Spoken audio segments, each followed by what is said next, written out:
आहे ती कायम सत्ताधाऱ्यांना मदत करण्यासाठी बनली आहे।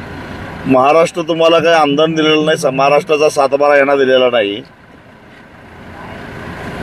जर असं असेल तर भाजपला खऱ्या अर्थानं विरोध सातत्यानं आम्ही केलेला आहे। 2015 पासून भारतीय जनता पक्षाला मी विरोध करत आलेलो होतो, त्यावेळी मात्र शिवसेना भाजपच्या वळचणीला होती। राज्यात राहुल गांधींवर टीका करण्याची आणि त्यांना धमकी देण्याचा सपाटा सुरू झाला आहे।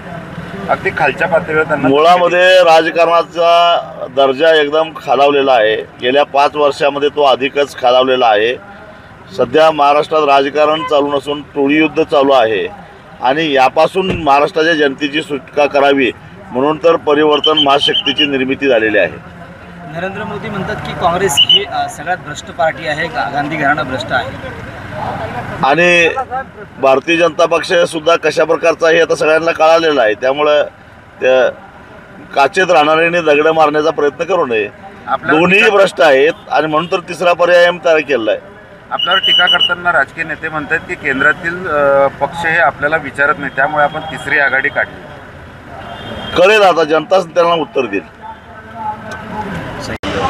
सर, तिसरी आघाडीचं काय, तुम्ही किती जागा लढवणार आहात, किती आघाडीमध्ये कोणकोणते पक्ष सामील झालेले आहेत? सध्या आमची जे परिवर्तन महाशक्ती आहे त्या परिवर्तन महाशक्तीमध्ये स्वाभिमानी शेतकरी संघटना आहे, स्वराज्य पक्ष आहे, त्याचबरोबर शरद जोशी प्रणित शेतकरी संघटना आहे, BRS आहे, महाराष्ट्र विकास आघाडी आहे, त्याचबरोबर प्रहार आहे।